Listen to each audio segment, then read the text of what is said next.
Welcome to Scrum Masters Elite_UK, a deep dive into the Exeter 38-14 Newcastle match, from tactics to life lessons. Don't forget to subscribe. Watching the match between Exeter Chiefs and Newcastle Red Bulls, what stayed with me wasn't just the 38-14 scoreline, but a sense of the gap in class, preparation, and how a team expresses its identity on an almost perfect evening. I realized that numbers are sometimes just the surface. Behind them lie layers of meaning worth reflecting on, not only for me but for sports fans in general. And more broadly, for anyone pursuing a goal in life. The first thing that caught my attention was how Exeter Chiefs finished the game very early. This was not just about scoring points but controlling the game. 5 tries in the first half, securing the bonus point in just 26 minutes. This was no luck. I could clearly sense that it was the result of a well-oiled system, where each individual understood their role and executed it with precision. Looking at scorers like Paul Branbampo, Campbell Riddle, Ollie Woodburn, or Stephen Varney, I didn't think of them as isolated individuals but as cogs in a machine. What made me reflect deeply was, why do some teams capitalize on opportunities while others do not? The answer, in my view, lies in preparation and discipline. Exeter didn't just play well, they played the right way, at the right time, and with the right rhythm. From this, I asked myself, in work or life, am I seizing opportunities in a similar way? Or do I let crucial moments slip by due to lack of preparation or decisiveness?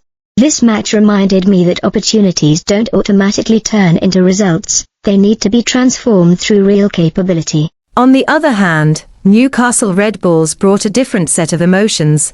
Some regret, realism, and a lesson in consistency. They had delivered an impressive performance before, but were quickly brought back down to earth in a rather harsh way. This reminded me of a familiar reality: short-term performance versus long-term quality. A good match alone does not define a team, just as short-term success does not define a person's full ability. Newcastle may have played well against Northampton, but against a better organized opponent, their weaknesses were exposed, especially in defense. I don't see this as criticism, but as a reminder, inconsistency always comes at a cost. In life, I too have had moments of brilliance, but when consistency falters, challenges immediately reveal weaknesses. It's uncomfortable, but it's real. One of the rare highlights for Newcastle was Christian Wade's solo try. Reading how he bypassed 4 defenders, I could almost picture the speed, skill, and instincts of a top-level athlete. It was a shining personal moment amid a struggling team, but what struck me more was this: what can a brilliant individual moment truly change? In this game, it wasn't enough to turn the tide. It doesn't diminish Wade's value, but it emphasizes a truth: team sports, like life, cannot rely on one individual. I see myself in that.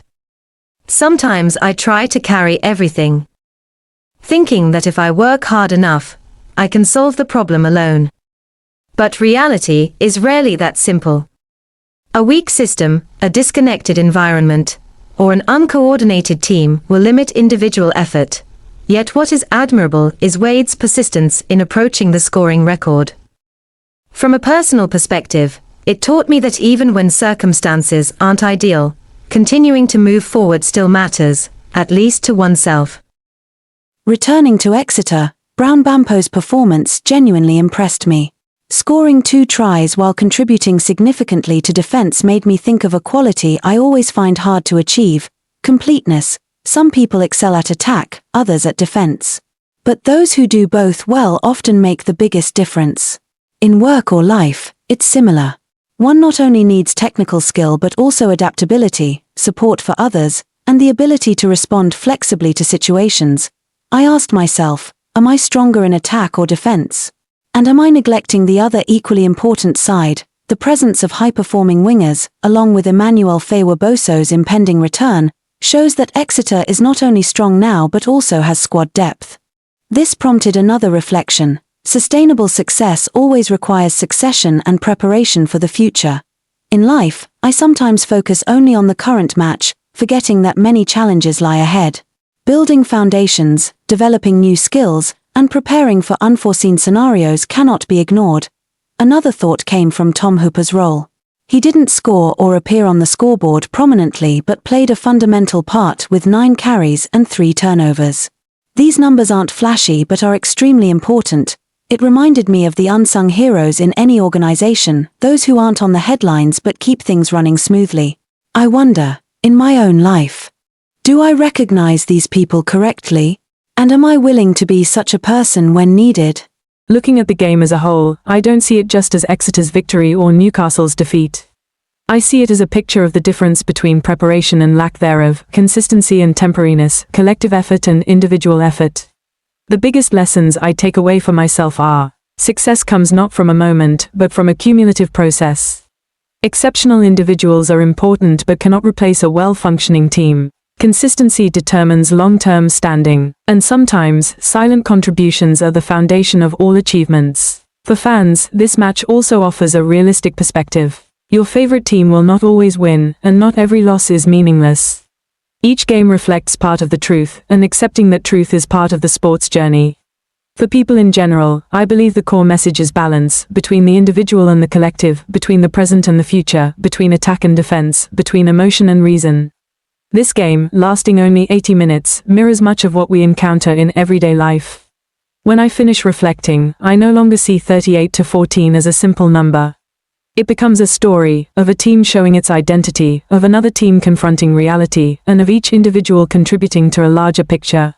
Perhaps the most important takeaway is this: no matter the role or circumstances, understanding your role and performing it well is always the foundation for progress. Thank you for following. Let's learn together from the Exeter 38-14 Newcastle game. Subscribe so you don't miss the next lesson.